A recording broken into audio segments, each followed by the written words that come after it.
दोस्तों 22 मार्च 2025 का बेंगलोर सिटी। एक प्रत्येक कार में एक लाश पड़ी थी, गला कटा हुआ, खून से लथपथ।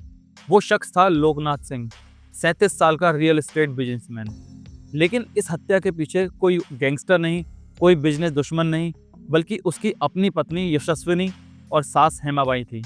ये कहानी शुरू होती है 2 साल पहले, जब 35 साल के लोकनाथ की मुलाकात 19 साल की यशस्विनी से हुई। प्यार हुआ, लेकिन परिवारों को ये रिश्ता मंजूर नहीं था। उम्र का फासला था, लोकनाथ का विवादित बिजनेस, सब कुछ खिलाफ था। फिर भी दिसंबर 2024 में दोनों ने कुनिगल में चुपके से शादी कर ली। लेकिन ये शादी प्यार की मंजिल नहीं, बल्कि एक खौफनाक साजिश की शुरुआत थी। 22 मार्च की सुबह लोकनाथ अपनी एसयूवी कार में सवार हुआ। अपनी बहन से बोला, मैं शहर जा रहा हूँ। वो यशस्विनी से मिलने के लिए जा रहा था, जो उसकी पत्नी थी। लेकिन उसे क्या पता था कि उसकी पत्नी और सास ने नींद की गोलियां, एक चाकू और एक खतरनाक प्लान तैयार कर रखा था।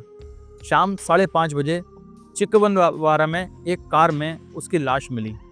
गले पर 2 गहरे घाव और पास में एक ऑटो रिक्शा, जहां वो अपनी जान बचाने की आखिरी कोशिश में छुपा हुआ था। ये सिर्फ एक हत्या की कहानी नहीं, ये प्यार, धोखे और बदले की आग की कहानी है।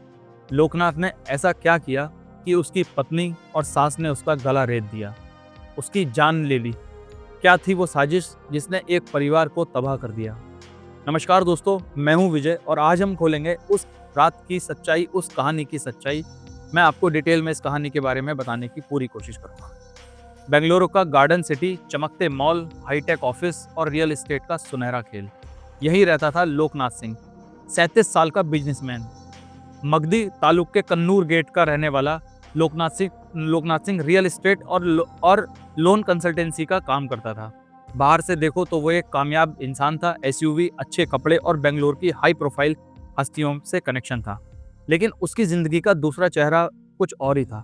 लोकनाथ की जिंदगी में विवादों की कमी नहीं थी।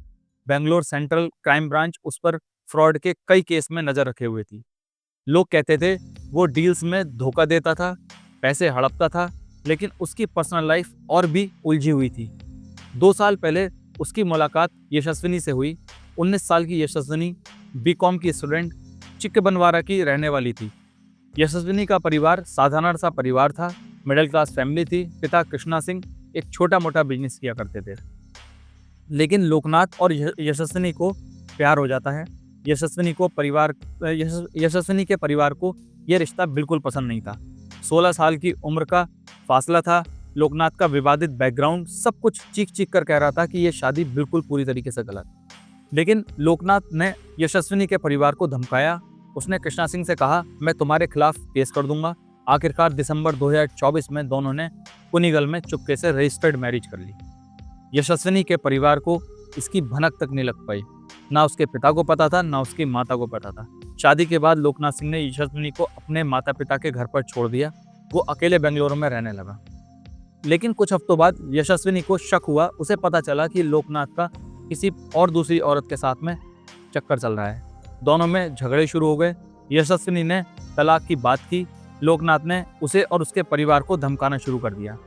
उसने यशस्विनी के पिता से कहा, अगर तुमने बेटी को मेरे साथ नहीं भेजा तो मैं तुम्हें और पूरे परिवार सहित तुम लोगों को बर्बाद करके रख दूंगा।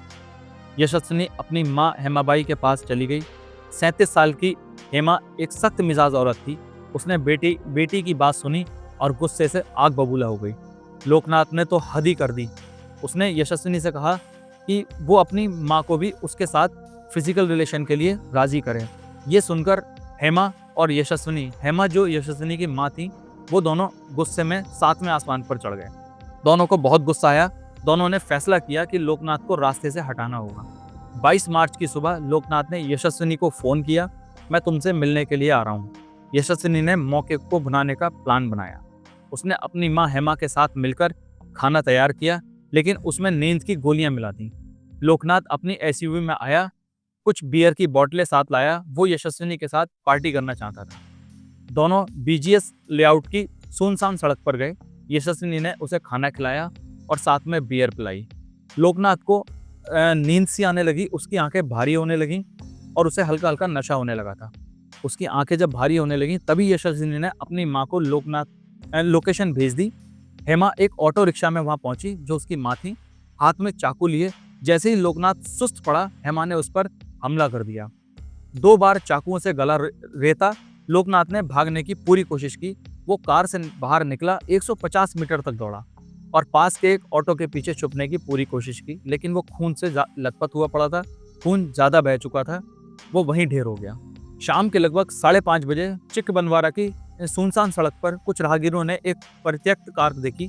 अंदर एक लाश थी, गले पर गहरे घाव, खून से लथपथ पड़ा था वो। उन्होंने तुरंत पुलिस को फोन किया, 112 नंबर पर फोन किया।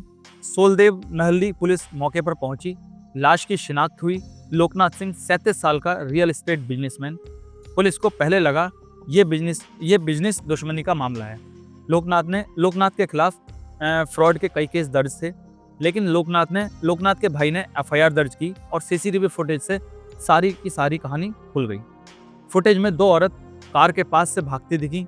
एक थी यशस्विनी, 19 साल की, और दूसरी थी उसकी मां हेमाबाई, जो 37 साल की थी।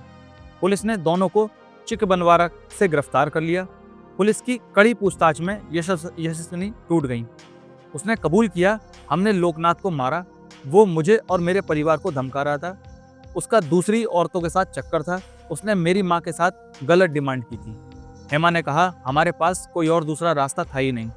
वो हमें और हमारे पूरे परिवार को बर्बाद कर देना चाहता था।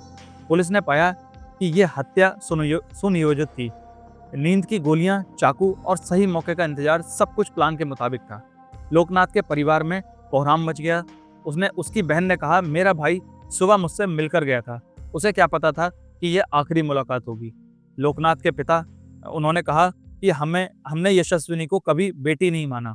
वो शादी पूरी तरीके से गलत थी, लेकिन मेरे बेटे को ऐसी सजा क्यों मिली। पुलिस ने दोनों को जुडिशियल कस्टडी में भेज दिया। डीसीपी नॉर्थ सैदुल अदावत ने कहा, यह एक सुनियोजित हत्या थी। हम और मकसद की जांच कर रहे हैं। लोकनाथ के फोन की कॉल डिटेल और सीसीटीवी फुटेज से और सबूत जुटाए गए। लेकिन सवाल उठा, क्या ये सिर्फ पर्सनल दुश्मनी थी या लोकनाथ के बिजनेस फ्रॉड का कोई और एंगल था। यशस्विनी और हेमा की गिरफ्तारी ने बेंगलोर में सनसनी मचा दी थी। लोग हैरान थे कि एक 19 साल की लड़की और उसकी मां ने इतनी खौफनाक साजिश कैसे रची। पुलिस ने पाया कि यशस्विनी ने क्राइम शो देखकर हत्या का प्लान बनाया था। वो लगातार क्राइम शो देखती रही और प्लान करती रही कि मुझे कैसे इस हत्या के मुकाम तक पहुंचना है। वो चाहती थी कि शक किसी बाहरी पर जाए, लेकिन सीसीटीवी और मोबाइल डेटा ने उनकी सारी साजिश बेनकाब कर दी। लोकनाथ की जिंदगी का एक और राज खुला। वो एक और बड़े उद्यमी विधायक बालकृष्ण से जुड़ा हुआ था। लोग कहते थे कि लोकनाथ उसके लिए डील्स फिक्स करता था। क्या उसकी हत्या में कोई बड़ा बिजनेसमैन एंगल था? पुलिस ने इसकी जांच शुरू की, लेकिन यशस्विनी और हेमा ने सिर्फ पर्सनल दुश्मनी की बात कही। यशस्विनी ने बताया कि लोकनाथ ने मेरे पिता के खिलाफ शिकायत दर्ज की थी। वो हमें जेल भिजवाना चाहता था। लोकनाथ के परिवार का गुस्सा 7वें आसमान पर था। उसके भाई ने कहा, यशस्विनी ने मेरे भाई को फंसाया था। वो पहले ही दिन से उसे ब्लैकमेल कर रही थी। लेकिन यशस्विनी के पिता कृष्णा सिंह ने कहा कि मेरी बेटी को लोकनाथ ने बर्बाद कर दिया। उसने हमें धमकाया और तंग किया। दोनों परिवारों की बातें सुनकर सवाल उठता है कि सच क्या था। क्या लोकनाथ वाकई एक धोखेबाज था या यशस्विनी और हेमा ने बदला लेने के लिए हद पार कर दी। पुलिस की जांच में एक और खुलासा हुआ। लोकनाथ ने अपनी शादी को छुपाया था। ना उसके परिवार को पता था, ना यशस्विनी के परिवार को। जब यशस्विनी के परिवार को शादी का पता चला तो तनाव और ज्यादा बढ़ गया। क्या ये तनाव ही हत्या की वजह बना या लोकनाथ के फ्रॉड केस और अफेयर्स ने आग में घी डाला? दोस्तों, लोकनाथ की कहानी एक प्यार की शुरुआत थी जो खून के अंत पर जाकर रुकी। 37 साल का बिजनेसमैन जिसकी जिंदगी में पैसा, पावर और विवाद थे, लेकिन उसकी सबसे बड़ी गलती थी अपनी पत्नी और सास को धमकाना। यशस्विनी और हेमा ने नींद की गोलियां और चाकू से उसका खेल ही खत्म कर दिया। लेकिन सवाल बाकी है, क्या ये सिर्फ पर्सनल बदला था या लोकनाथ के बिजनेस की कोई और गहरी साजिश थी? ये कहानी एक परिवार के टूटने की है, एक प्यार के धोखे की है और एक साजिश की, जिसने बेंगलुरु को हिला कर रख दिया। अगर ये कहानी आपको अच्छी लगी हो तो इस वीडियो को लाइक, शेयर और सब्सक्राइब जरूर करना और कमेंट में जरूर बताइएगा कि क्या यशस्विनी और हेमा का गुस्सा जायज़ था या लोकनाथ को बेवजह सजा दी गई। बेल आइकन दबाना बिल्कुल ना भूलें। अगली बार फिर मिलेंगे एक और अनकही कहानी के साथ। धन्यवाद।